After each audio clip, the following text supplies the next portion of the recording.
Started now. Good morning, good afternoon, and good evening, wherever you are in the world, and welcome to the Central Asia Program webinars.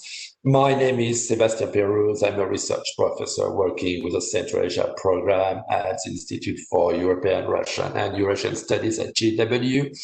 I'm extremely happy today and proud to welcome in our webinar Yevgeniy Zhovtis. Yevgeniy Zhovtis is a renowned human rights lawyer. Now he's the director of the Kazakhstan International Bureau for Human Rights and the Rule of Law. Yevgeniy is also a member of the OSCE ODIHR Panel of Experts on Freedom of Assembly, and he's a member of International Bar Association Human Rights Institute's board. Yevgeniy has a very long experience in supporting human rights. He has been active for more than 30 years now. He has also been the recipient of numerous human rights awards, including the EU and US Democracy and Civil Society Award in 1999, the Friedrich Ebert Stiftung Human Rights Award in 2007, the Norwegian Helsinki Committee Andrei Sakharov Freedom Award in 2010. So it's a secret for nobody that violations of human rights and of rule of law are a very serious issue in all Central Asian countries, although there are, of course, significant differences from one state to another. But so Yevgeniy today is going to present on current challenges facing the post-Soviet societies of Central Asia with a focus on human rights. He will address the role or the responsibility of Central Asian elites in the improvement or non-improvement on the implementation or violations of human rights, and more generally on the role of the elites, of the political elites in the preservation of the current political system. So Yevgeniy, thank you so much for being with us today, despite your very busy schedule, and the floor is yours. Okay, thank you very much. And welcome everybody who in this evening or early morning want to hear something from the person who lives in this environment. And I will try to address several issues in probably 30-35 minutes, and will be ready to take any questions.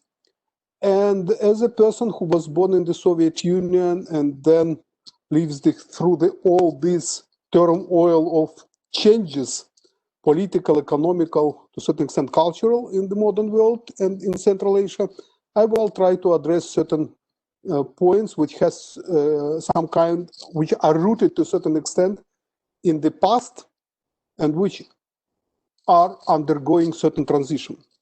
I will try to give my assessment of this state of political developments with a focus on recent changes in current legislation and practice in Kazakhstan, but not only. Before we examine today's situation, I need to bring to your attention several theses that form the basis for my assessment, as human rights situation in Kazakhstan and in Central Asia in general is directly linked to the political context, internal and external, and its dynamics. A few words about my background. I'm a mining engineer with a PhD in mining economy. My second degree is in law, and I have a license to practice in court. Currently, I'm leading the human rights organization, which was already said by Sebastian. Serve as a member of a number of international boards on the human rights law. But my primary occupation is as a human rights advocate. And it is important to mention that I was born in mid-20th century. My grandfather was a Bolshevik who brought Voronezh, a city in Russian Empire, under the Soviet rule, and in 30th was appointed as a deputy minister of health of the USSR. In 1938, he was arrested and sent to Stalin's forced labor camp, where he died in 1942. Our family was a dissident one. My father, professor of philology, faced criminal charges for disseminating anti-Soviet literature. I lived in the Soviet Union for most of my life, never joined the Communist Party. And this economical, human rights, political to a certain extent background provides me a number of perspectives on the current situation and its historic origins. My assessment based mostly on facts and analysis, but partly on some kind of feelings or smell, because the smell of the Soviet Union, it still exists in this part of the world. My first thesis is that none of post-Soviet Central Asian countries never went through a real change of elites in power and change of political regimes. Governmental power is still exercised by the same elite, the same people who oversaw transit from state-planned economy to market economy and private property. The privatization of state property in the 90s was not transparent and led to accumulation of vast wealth in the hands of the former communist elite. In many cases, privatization was done in violation of legal norms. Main beneficiaries of this process have since become millionaires or even billionaires and established control of national economies. But since the source of their wealth can be legally disputed, they are also very vulnerable to political changes and keep full control over political structures, law enforcement, and judiciary. And this is a crucial point. Whenever there is a threat of power changing hands, the wealthy elites come in danger of their property being taken away, since the public is already convinced that this property was privatized unfairly and is illegitimate. Privatization of Soviet state property left behind a minefield that is set to explode in case of serious power struggle. This vulnerability, coupled with the oppressive nature of political regimes, prevents real political competition and hinders any developments aimed at establishing the rule of law. Since the rule of law carries risks for the current political elite, political modernization becomes impossible until this is somehow addressed. During his Freedom House speech several years ago, well-known Russian oligarch and then political prisoner Mikhail Khodorkovsky said that certain redemption of social justice is needed, and I fully agree with these words. Besides some changes which we witness in Uzbekistan or Kyrgyzstan, are the reflection of inter-elite processes rather than real democratization or political modernization. My second thesis is about the current state of society. Post-Soviet societies, and it's not only about Central Asia, it's about Azerbaijan or Russia, Belarus or other countries, suffer from a wide range of syndromes, to a certain extent incompatible with the modern human rights system. Some of the values that guide these societies were acquired in distant past, other in Soviet times, and there are also syndromes that were reinforced by the social and economic turmoil after the break of the Soviet Union. In USSR, people have habitually allowed elites to take all the decisions on political and social welfare. The state and its ideology were never debated. People never acted as subject of politics. They were always perceived as objects to be ruled, controlled, and coerced. Everything in the society was initiated by the state. There were public organizations such as women and children groups, veteran associations, trade unions. There was also one political party, but there never was a civil society until the early 90s. But even nowadays, many Central Asian countries, probably except Kyrgyzstan, have no really civil societies. What they have is a state-governed society, where authorities use law enforcement, state organizations, and various state-sponsored alliances to control the public initiative. Some post-Soviet states like Kazakhstan, Tajikistan, and now Uzbekistan allow for some so-called institutionalized dissent. A few human rights organizations, singular independent media, or charity organizations. As for other areas, the relationship between the government and the people is based on submission and limited choice, just like in Soviet Union. In USSR, people had no freedom to choose, and the skill of making a responsible choice has never been developed. My third thesis is about generational change. Yes, there is a new generation of state officials who are young, and some of them got education in the West. But many of them are rather cynical, very pragmatic, and follow the same rules. more active young part of the society, represented now mostly by very passionate rural youth, which looks more nationalistic and more xenophobic. And my last thesis is focused on external factors. A few years ago, when speaking at a similar event, I said that the modern enemies of human rights and democratic development include oil, gas, geopolitical concerns, and the war on terror.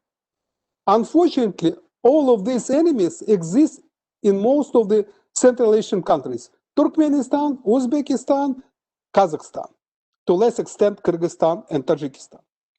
The latter, the war on terror, includes both the war against extremism and efforts to sustain so-called stability that many governments interpret in accordance with their wishes. And the regional geopolitical context is rather tough. Russia, China, unstable Islamic South, of course, are influencing the internal political situation, especially keeping in mind that, for example, Kazakhstan's informational space is practically occupied by Russian media, with all negative consequences of getting absolutely biased information about what is going on in the world, with a hostile attitude to the democracy, political rights and freedoms, and so on. Of course, not all of the post-Soviet states are the same, as Sebastian already pointed it out. The Baltic states and some changes in Georgia, Kyrgyzstan, Ukraine, and Moldova, and now in Belarus, allow for some optimism. But general trend, especially in Central Asia, remains dire. Even the difference between the dictatorship in Turkmenistan and rather more democratically moving Kyrgyzstan are not changing too much, because between there is Tajikistan, Uzbekistan, and Kazakhstan. And now some facts to support these statements. International organizations and foreign states frequently focus on criticizing specific legal provisions or norms in Central Asian states, particularly when it comes to laws on freedom of expression, freedom of religion, freedom of assembly and association, and other legal acts that were severely overhauled to sacrifice rights in the name of fight against terrorism, radicalism, and so-called instability. This criticism, however, addresses only separate details of the process instead of aiming to address the conceptual failure of the legislative framework, including constitutions of many countries. The deficient legislative framework is a problem in all post-Soviet states, but Central Asia is a glaring example. Constitutions in these states were created with one purpose only: to cement the existing political structure in the interest of the ruling elite and to preserve the elite's security and control. These are supreme laws that were created to perform specific tasks in the interest of specific people. This is why these constitutions proclaim but never embody separation of powers. This is why these constitutions do not provide for checks and balances, since they are impossible to create when the executive power dominates the whole system and enjoys a virtually unchecked power. The second major flaw of the legislative framework of these states is that it clearly puts the interests of the state above the rights and freedoms of an individual. This is a democratic principle that citizens are allowed everything that is not explicitly prohibited, while the state is prohibited everything that is not expressly allowed. This principle is completely backward in Central Asia. A citizen has to prove his right and has to seek out the provisions that prohibit authorities from acting the way they do. I will provide some specific examples, but before I want to mention another, let's say, highlight another point. This is personification of the power. This is the system where the state structures and the state itself is personified. You know that in Russia, the head of presidential administration said that if there would be, or his press secretary said that if there would be Putin, there would be Russia. If there would be no Putin, there would be no Russia. It could be said practically about all the countries of Central Asia as well, where the persons are the state. And all this personification vertical is not allowing the legislation and institutions to work properly. For almost 15 years, for example, there is no opposition, neither in the two-chamber parliament, nor in local legislatures in Kazakhstan. Practically no one. There are 6 registered political parties. 3 are represented in the parliament. 2 of them have very few seats, and none of them is opposition. The only opposition party, All National Social Democratic Party, OSDP, is rather weak and marginalized and practically is not visible. In June, the parliament adopted amendments to the law on political parties, reducing the number of members of political party to be registered from 40,000 to 20,000. But it changed nothing. As in the country of about 19 million, it is practically impossible even to organize a constituent convention of the political party. Democratic Party of Kazakhstan failed last year even to organize such convention as a number of delegates, and according to the law, it is needed to bring together in one place not less than 1,000 people, which represents most of the regions of the country. And these delegates were prevented even from leaving their cities or villages. And those who managed to come to Almaty, where the convention was supposed to take place, were detained for several hours. Oppositional political movements, Democratic Choice of Kazakhstan and Köşe Partisi Street Party, were banned allegedly for extremism in 2018 and 2020, respectively. This week, the president announced parliamentary and local elections for 10th, 11th of January next year. But we have to take into account that according to last amendments to the election law system, the system used for the elections to the majlis, the lower chamber of the parliament, and all maslihats, local legislature, is 100% proportional. Thus, only registered parties could take part in these elections, and it is impossible to register other parties. And we could not expect any unpredictable results. Besides, even if OSDP will be able to bring together all oppositional forces, which is unbelievable, it will be not able to campaign effectively because of pandemic of COVID-19, winter which creates serious obstacles for campaigning in the northwest and east of the country with the 30 and even more degrees below zero, with 2.5 million square kilometer territory of Kazakhstan, and completely pro-governmental national-wide media. And I want to stress again that this situation related to political opposition is twofold. On one hand, it is, of course, the result of restrictive legislation and the pressure of the regime. But on the other hand, unfortunately, it is a reflection of the state of the society, where political parties are not supported and not seen as certain tools to change the situation. For almost 20 years, there are practically no independent media nationwide in the country.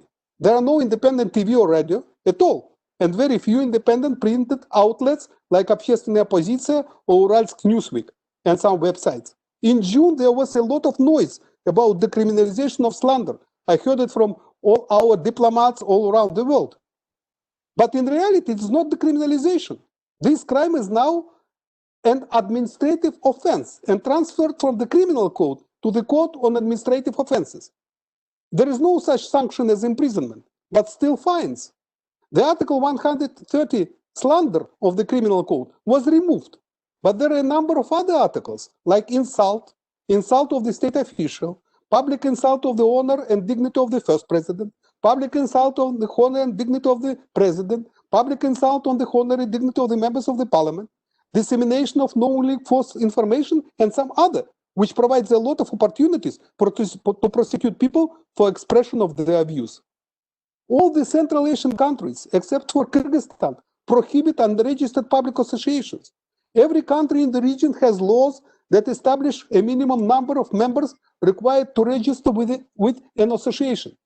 Kazakhstan requires 10 members to register a public association, 50 members to register a local religious group, 500 for a regional religious group, 5,000 for a national religious association. Unregistered public associations are prohibited, and public groups acting without registration or carrying out any activities not described in their charter, even if they are perfectly legal, can be subject to administrative or even criminal punishment. In July 2014, Kazakhstan adopted a new criminal code that introduced a loosely defined notion of a leader of public association that almost sounds like a leader of criminal group.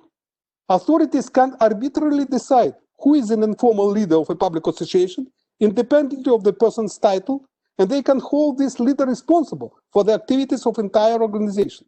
Many countries of the region adopted procedures that make the registration of public association difficult or even impossible. Civil society organizations, particularly human rights groups, are under close surveillance. of police and executive authorities.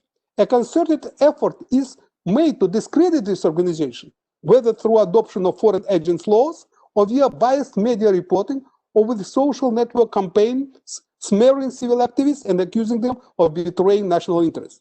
I myself was subject to such smear campaign in early May after my strong criticism against the new law on peaceful assemblies.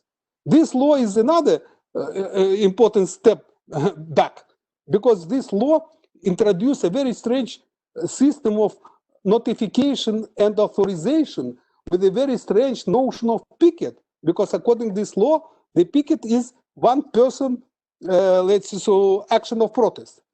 If you have two or more, it's not picket, it's already meeting. And for meeting and for picket anywhere, for one person picket, you have to get not permission, but you have to notify and wait for the answer of the relevant body. All meetings in Kazakhstan, all rallies, all public assemblies have to be held in specialized, specially designed places, not in the near the state official buildings or in the main squares or streets. The legislation has become even more oppressive, and police is even more aggressive towards even non-violent participants of protest actions. Under domestic laws, peaceful assembly can include any activity that might have elements of protest. For example, a flash mob, laying of flowers or submitting a petition. All of these can be viewed as public assembly that requires notification or authorization. In curious cases in Kazakhstan, a pensioner who went on hunger strike in her own home was charged with breaking the law on public assembly since she failed to obtain authorization for her protest. Authorities resort to pressure on organizers and participants of an assembly even before the event takes place. Prosecutors and police issue notices warning alleged participants of possibility of violations, and in some cases, they detain people planning to attend an authorized assembly even before they leave their home. Where an assembly is authorized, authorities seal off the assembly area with metal detectors, frames, and police forces. Police invariably acts as a repressive body to control the participants of an authorized assembly rather than facilitate their right to freedom of assembly. In case of an unauthorized assembly, police use force to detain and remove peaceful protesters. Of course, we had not reached such threshold of brutality like police in Belarus, but the attitudes are the same. The view of the police on their own citizens is as enemies and nothing else. Laws on freedom of religion are also increasingly problematic. The mandatory registration of religious organizations violates international standards, as any unregistered group of worshippers is seen as illegal and subject to administrative and criminal liability. Registration is much more complicated than being a purely technical procedure of obtaining legal status or tax breaks. It is a de facto licensing system that limits activity of the religious group to the territory where it was registered. Proselytizing in another region can result in administrative fines. Any worshipping activities conducted outside of the address of registration can also result in fines for the worshippers. The 2011 law on religious activities censors religious books. Any religious print materials brought in from abroad are subject to religious studies expertise. Proselytizers handling out religious books are being fined. Their Bibles and Korans confiscated. Worships are being fined for practicing in private homes on the ground of illegal missionary activities. What I'm saying about Kazakhstan differs not so much with neighboring Tajikistan, and practically everything is still done in Turkmenistan. The small size, the religious communities are prosecuted all over the country. All the countries in Central Asia have political prisoners. Europe and the United States have become home to hundreds, if not thousands, of political asylum seekers from these countries. There is just a few examples that should be enough to understand where the human rights legislative framework is evolving or devolving in Central Asia. I believe that it makes no sense to improve legislation that is fundamentally flawed. Unfortunately, this is exactly what many international organizations are trying to do in Central Asia with no success. There are just two options. Either governments in these regions agree that legislation should protect human rights and take steps to reform the legislative framework, or international organizations continue focusing on specific shortcomings in separate laws, which will invariably result in putting a new coat of paint on a dilapidated building. Institution building is another area where we should stop pretending. Singular party parliaments, or parliaments that have no opposition, special forces exercising total surveillance, law enforcement protecting interests of ruling elite at all times. This is the reality in Central Asia. The authoritarian system with a fundamentally flawed legislation cannot have independent courts, checks and balances, or rule of law.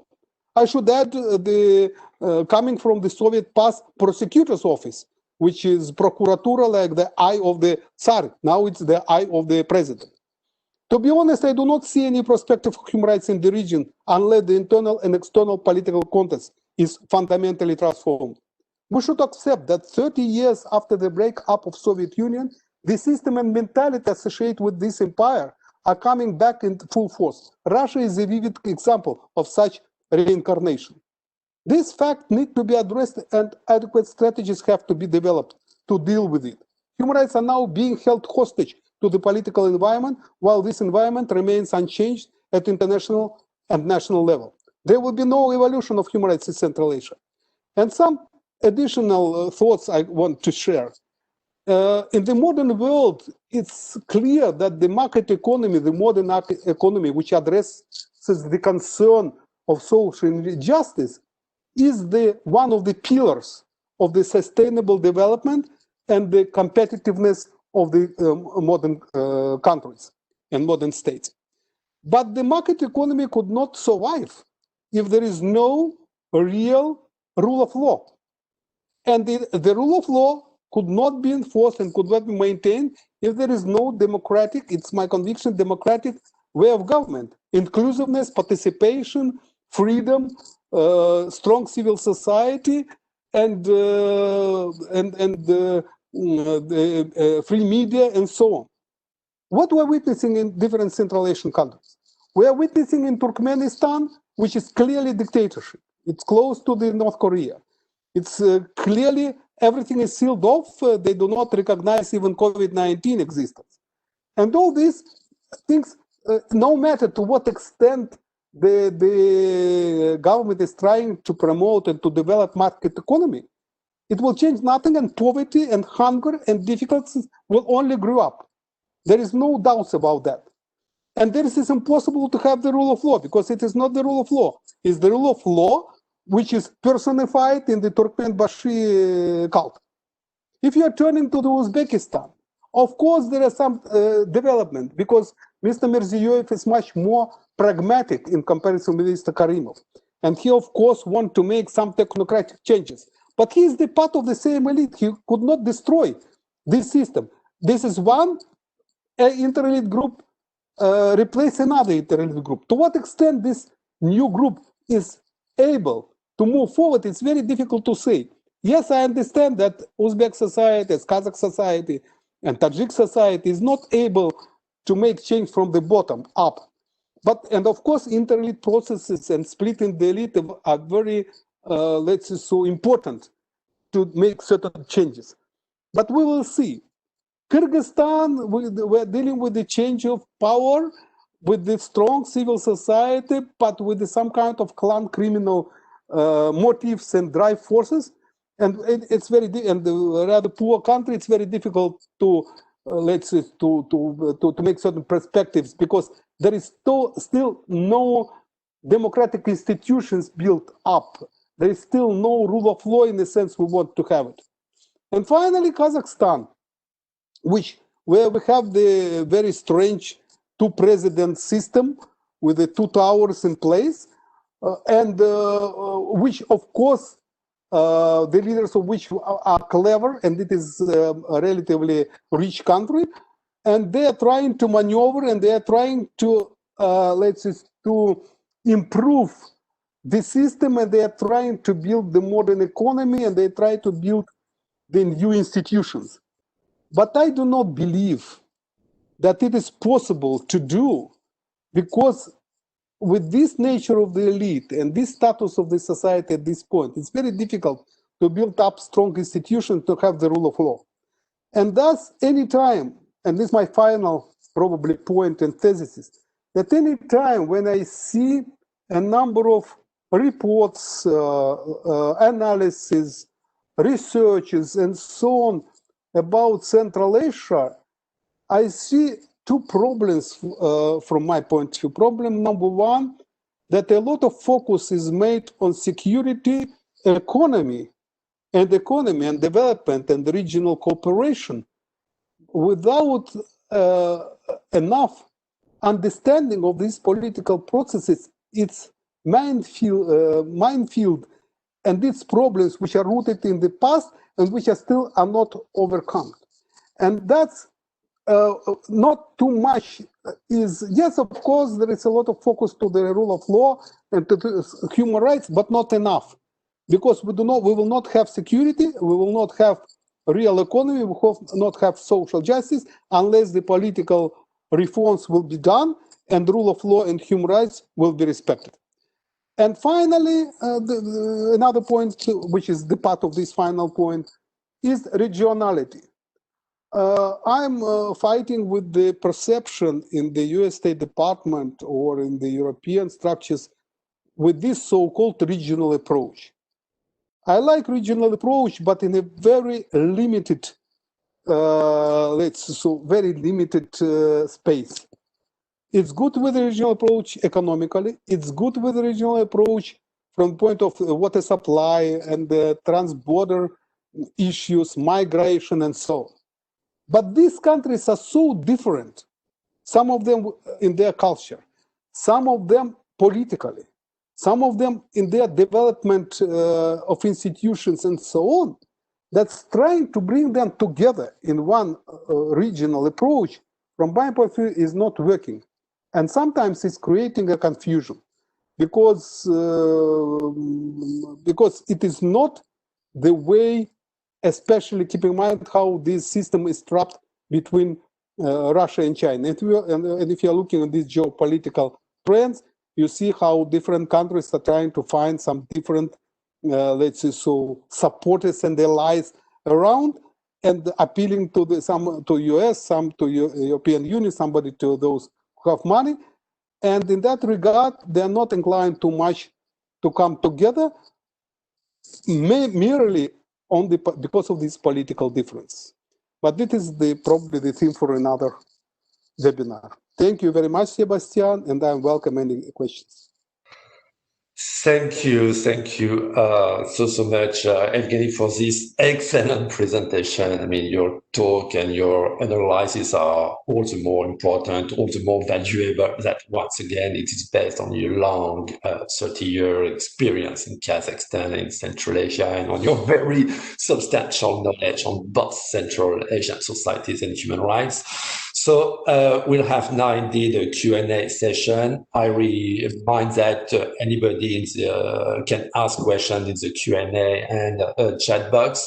Let me maybe start just to try to launch a little bit the conversation. I mean, you conclude that you do not see any prospects for human rights in the region unless the internal or external political context is fundamentally transformed. Which makes me pessimistic, but I just maybe would like to react to that by asking two questions. First, what do you mean by having the internal political context transformed? How could that happen? For example, having a new president does not necessarily change the situation significantly or enough. And we see that in Uzbekistan with Mirziyoyev, for plenty of reasons. Of course, we have seen some improvements this last 3 years in Uzbekistan, but Mirziyoyev is very likely to keep a strict control on the Uzbekistani society to preserve the regime security. And second, even if Mirziyoyev was willing to change more substantially the system, part of the administration would certainly resist these changes or try to resist these changes. And this is actually the case in Uzbekistan, where part of the old elites is resisting the reforms and change initiated by Mirziyoyev. So how would you define, how would you frame this transformation of the internal political context? And maybe a second question, which is actually related to the first one, who will be the actors of changes? Don't you think that, well, the young generation can play a significant role in that?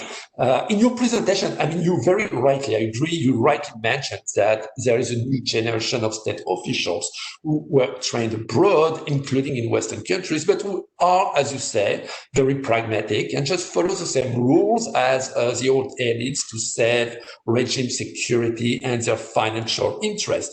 But on the other hand, we could also maybe think that many young people are not part of this system of corrupted elites, of neo-patrimonial systems that we have in Central Asia, and that a part actually of the young generation is willing to inspire changes in society. Or what about the migrants and the impact of migration? And here you are mentioning the case of Turkmenistan, of the extreme authoritarian regime. It's very difficult to have reliable figures on this country, of course, but we know that at least 1 million of Turkmens left the country out of a population of about 6 million, which means that a significant part of the population does not live in the country anymore. So do you think that migrants could contribute to bring changes in Turkmenistan? So there are several questions, but feel free to address the ones you want. Thank you, Sebastian. I will try to make the answer in several glasses. Number one, look, we are dealing with the very fastly changing world. There are objective and subjective factors which are influencing and making their input in what is going on in each country of the world, including the Central Asian countries. The world is changing very much, and the external context is changing very fastly. Thus, more and the internet brought made the world very small. You see everything what is going on around. It's a lot of information. It's flow information is huge.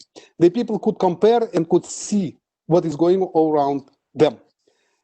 And this brings me to the conclusion that at a certain point, the general mood, the general understanding that these regimes are not able to address properly to the social injustice, to the rule of law, to the corruption, to all these issues, at a certain point, it makes some kind of growing wave, even internally, which is not reflected in some kind of people going to the streets. But look, 1985, you couldn't even imagine that it will happen in the Soviet Union. It happens because objectively came to this certain point where subjectively the people appear, maybe Gorbachev or Yakovlev or somebody else, which starts to try to do something like Mirziyoyev. The question is whether they will be able to change the situation and keep the power, or the flow will wipe them out. Last year, we could not imagine that in Belarus it happens what we have seen, because it was clear that the Belarusian president kept full power over the country. This is analogies. We don't know what will be the trigger. We don't know how it will be. But I'm not so pessimistic. I think that objectively, this system is going on. And at a certain point, it is reflected in the split in the elite.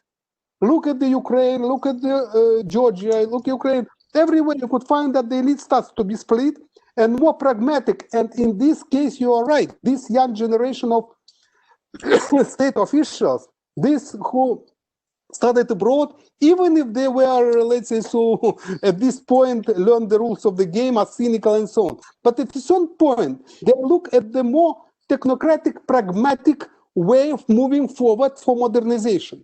What happens in Kazakhstan in 2001? How the democratic choice of Kazakhstan appears? It was consisted exactly out of the state official, the young generation, and the young, very wealthy businessmen. That I think that there will be several arrows, several directions.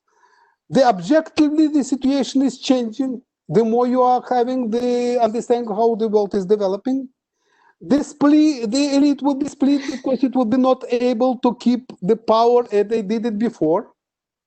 The young generation and the students who are now the driving force in Belarus, it's the students mostly. The most of the students and the more educated part of the people in the big cities. Nobody knows how it will be in the Central Asia, because here I see more passionate youth from rural areas, more nationalistic, and this is mobilizing force. But anyway, all the region, all the countries of post-Soviet Union had not been yet past transition or made transition from the Soviet rule, from the Soviet habits, from the Soviet system. This transition is not over. We made the transition economically. We had not made transition politically. And this transition will push them. How it will happen and when it will happen, very difficult to say, but it will happen, and it's obvious. And it is state by stage, again, the western part of the former Soviet, Baltic states in the beginning, then others, we will go on. For the Central Asia, of course, there is a big problem. We were talking about internal political context. But with the Central Asia, we have the problem of external political context. We are trapped between these two giants, which had no inclination to move towards democracy. But even in this case, I don't think that Russia will be able to maintain this type of regime for so long. I think that sooner or later, the new generation will come to the certain point. Either it is the generation of the state officials, or it is the generation of the public. But I see that there will be different factors which in different consistency, in different composition will influence all this process. But the process, from my point of view, is absolutely unavoidable, and no doubts about that. Okay, thank you so much, Yevgeniy. I mean, there are also questions, of course, and I have several questions on Kazakhstan. I mean, there are a lot of questions on what's going to happen with the new president, President Tokayev, who made several comments which seem to favor a somewhat more open and pluralistic political system. So the question I have, attendees have, is in practice, do you see, are any of the changes being made? For example, could you comment on Kazakhstan government civil reforms? I mean, does that mean real changes in practice? I could say so, that in the mid-2009, after the first statements of Mr. Tokayev when he was elected, I do have some kind of hopes. Of course, very modest hopes. Of course, I understand that we're dealing with the same regime, with the same elite in power. But I think that more pragmatical approach will move him towards some kind of real political reforms. I don't know whether he will or he couldn't. It's very difficult to say why. But at this point, I do not see any kind of real reforms. We could not say anything. Of course, all these laws on slander, which I already commented on, the law on peaceful assembly I commented on, law on political parties, these changes which took place, they do not change anything. We have dozens of political prisoners. We have hundreds arrested, detained, pressed. There is a number of criminal cases against people. Of course, it is a struggle with the, with some kind of, as they see it, extremist groups which had never called to violence, like the Democratic Choice of Kazakhstan or Keshe Partiyasi, the street party. But I do not think at this point any real changes. Yes, of course, what he is trying to do, he is trying to improve something in the less politicized sphere. He's trying to improve something in the judiciary. He adopted the new administrative procedural code, which established the new procedure of trials or disputes between the citizens and the government. He tried to do something, but it is, from my point of view, it's impossible to do unless you have political reforms and you have very clear desire to build pluralistic political democracy. If you are not doing that, you could not fight corruption, because you could not fight corruption with the with the special bodies, because at a certain point they will become corrupted, or they could not do their job properly because of political influence. I have a very interesting discussion with one of the former political advisors of president. And when we're discussing, I find out a good, from my point of view, a good explanation. Unless the people in power, including president, will look at the law and the rule of law as the tool for politics, and not the politics which should enforce the law. The politics should maintain the law. Now we have the law which is serving to the politicians and to the politics. And until it will not happen, nobody will trust neither judiciary, nor law enforcement, and so on.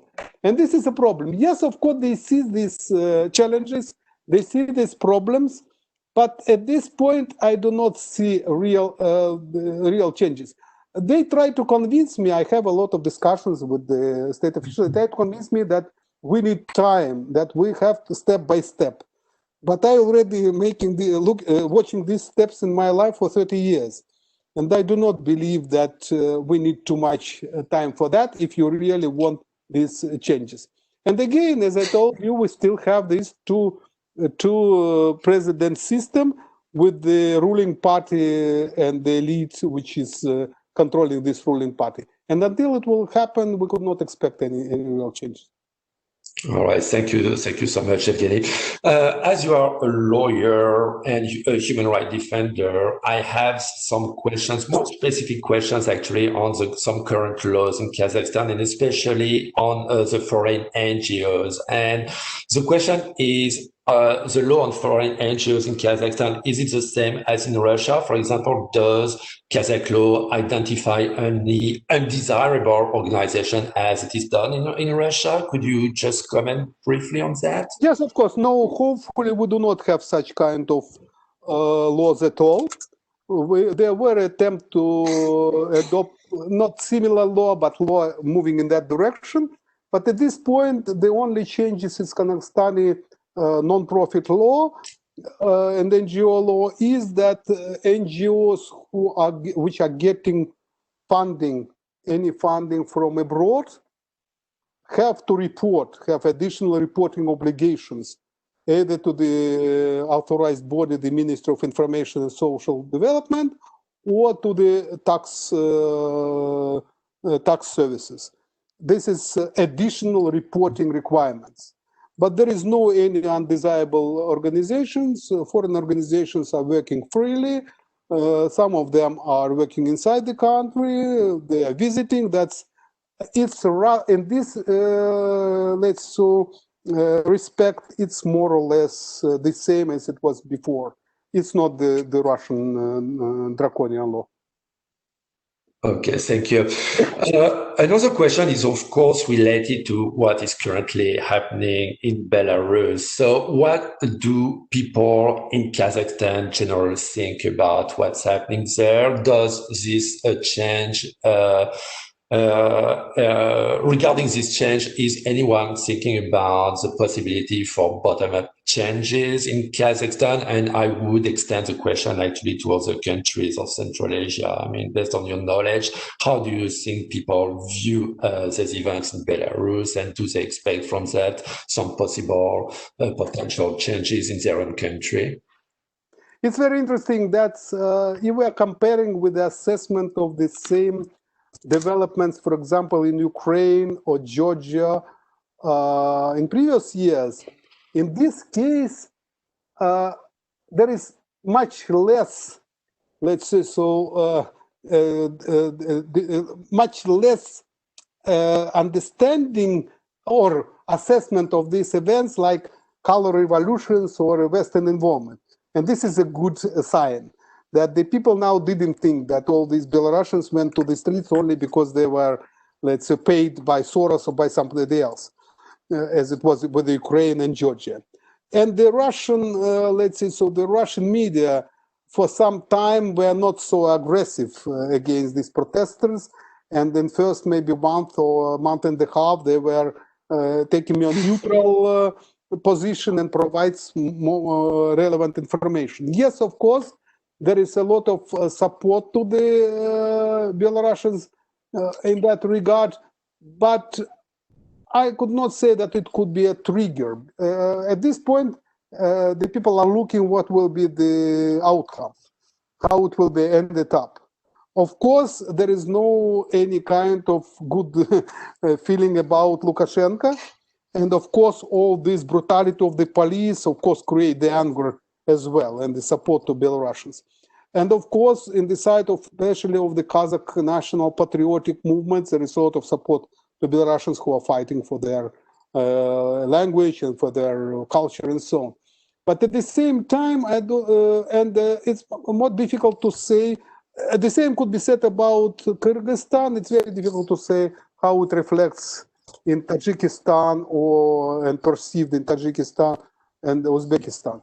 But in neighboring countries, in Kazakhstan and Kyrgyzstan, is general support of these Belarusian developments, unless the Russian media and the Russian ideology will not make brainwashing as they did a lot. Because as I put it out in my presentation, the Kazakhstan and Kyrgyzstan are fully in the Russian informational space.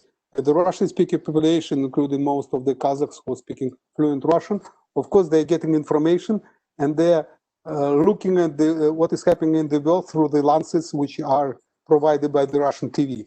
And of course, this creates a lot of problems with the real perception of what is really happening. Yes, a lot of young people and educated people are taking the information out of the social networks about the websites and so on. But most of the people in rural areas, elder population, they are getting this information from the Russian TV.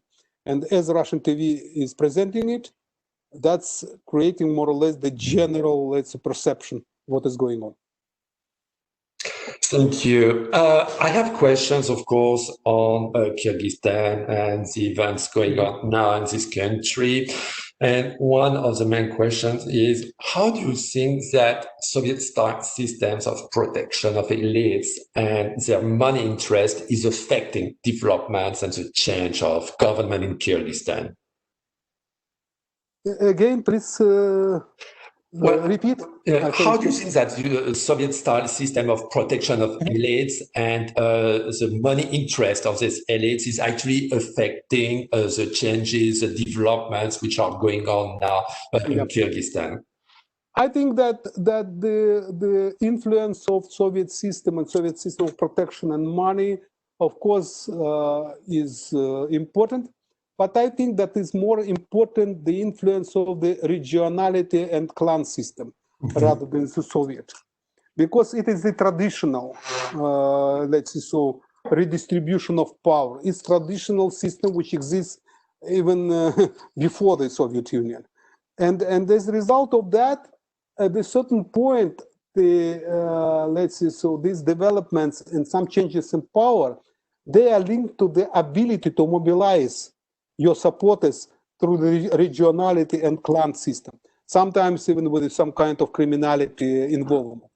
And all this together, unfortunately, at this point, A, is not changing the elite as such, and B, is not providing the opportunity to build up the strong, viable, and capable legal institutions and political institutions which could maintain the power, protect the power, and mainly maintain the rule of law.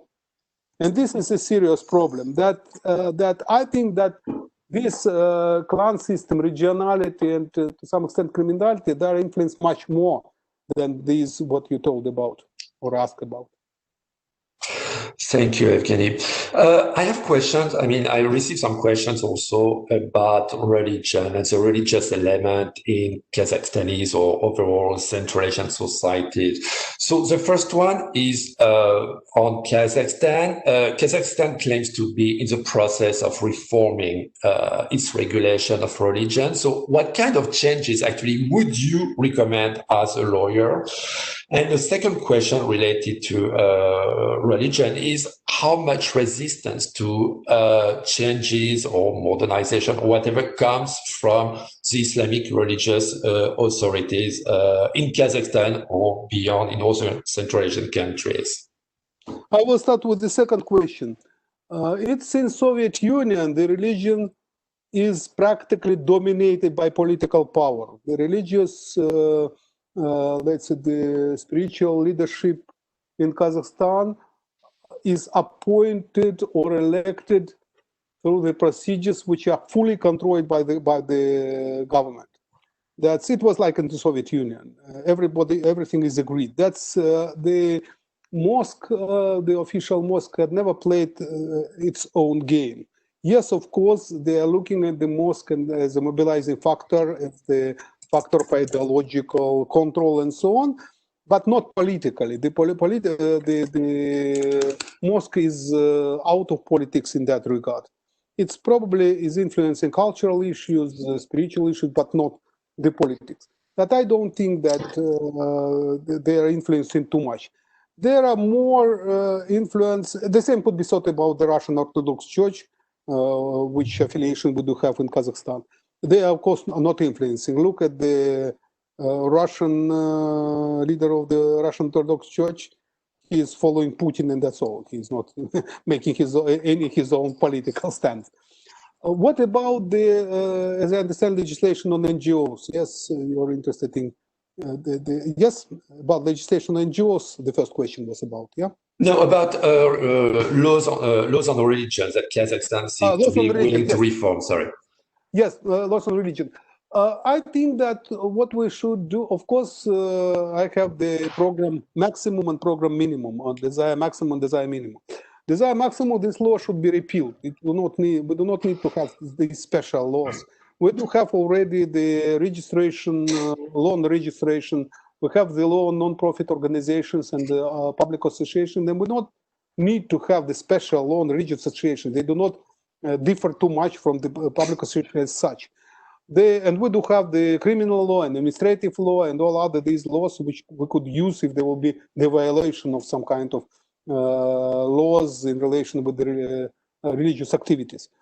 But I think what we have to do, we have to at least to bring the religious organizations in line with the ordinary public associations. That it is simple, because now this law is clearly discriminatory.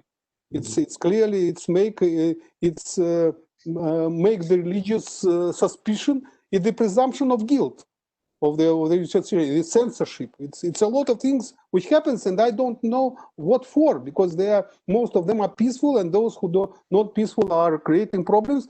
Have to be followed through the extremist legislation, anti-terrorist legislation, anti-extremist legislation, and not through the religious law. Religious law is not about fighting with the criminality. Religious law is addressing the issues and assisting the religious communities to live peacefully and so on. That's the problem, as I already said. It's like with the constitution. The religious law, the law on assembly, the law on public associations, the law on movement, all this, law on media, all these laws are conceptually wrong. It's not the question of provisions there. It's conceptually wrong. They have to be rewritten in a way of assisting people to enjoy these rights and to fight with the violators, to the other pieces of legislation. Any time I try to convince our government that to fight with somebody who is violating the law and committing crimes, you have criminal code and other legislation. When you are dealing with the legislation on media or other, it's to support and to assist, and not to to restrict and to pressure. And this is a problem. This law should be totally rewritten. This is law of 2011, which is terrible. The same could be said about the law on trade unions of 2015. Yeah. Well, thank you so much, Yevgeniy. I mean, we're unfortunately running out of time. It's such a rich topic. I guess we could talk hours about it. But maybe let me ask a question to conclude this great talk with you. You criticize, I mean, your presentation, the fact that for international organizations focus mostly on specific legal provisions or norms in Central Asian states. So the question, I received several questions on what could be the role, what should be the role of the international community. What would you recommend? How could international organizations be more efficient? For example, you are a very recognized expert at the OSCE and at the ODIHR. So what would you recommend to the OSCE that hasn't been done so far? I think that everybody understands that a lot of problems of such legislation and human rights law in these countries is, as already pointed out, has a political nature. It's not because it's the bad law drafters or legal experts and so on. It's political involvement. It's politics over this piece of legislation. I have three very simple advices. Advice number one, don't play the games of political nature with the legislation, because you're undermining the legal concept, the definitions, you are perverting or assisting in perversion of this legislation. Don't play these games. You are not forced to do so. Don't play this. Don't assist, and don't say that that the one-party parliament, which is really appointed through the unfair election, is the real parliament which should be involved in interparliamentarian unions and so on. It's not parliamentarians, it's state officials which are appointed but have the title MP. That's, first of all, don't play the game. I'm not talking about criticizing or attacking or blaming and shaming. No, but don't play that. There should be black should be black, white should be white, and 2 + 2 should be 4. That's all. Let's agree on that. The second advice, where it is possible, where it is not so politicized, as much as possible assistance is needed to make the institution to reform, legislation to reform in a proper way, with the better expertise, because any institutional change changes the environment, changes the habits, changes the personnel. That's where it is possible.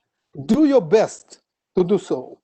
And finally, the final advice, when it is impossible and there is no political will and it is too politicized, yes, of course, you could not be involved, but you could support civil societies to prepare to the possible future changes, to prepare the concept which could be in place if something will be changed and political will be on the table. You have to be prepared with that, how it could be reformed, because we are looking, of course, I'm looking very carefully and very, let's say, so in the best way, what is going in Ukraine, what is going in Georgia, what is going in Armenia, what is going in Moldova, to find out whether their lessons, their flaws, their, let's say, successes and their unsuccess.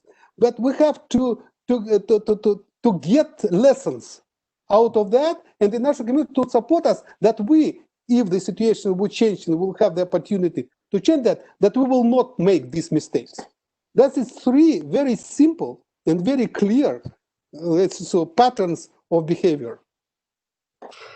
Thank you so much, Yevgeniy. We have to finish, unfortunately, it's late, but thank you so much for this great presentation, for this great talk, and for sharing with us your very impressive knowledge. So we look forward to having you in another event to go on the conversation on this very rich topic. I would like to thank also all our attendees, and we look forward to having all of you in the next next Central Asia program webinar. So thank you, all of you. Have a good day or a good afternoon or a good evening, and we look forward to seeing you again. Thank you very much. Bye-bye. Thank you.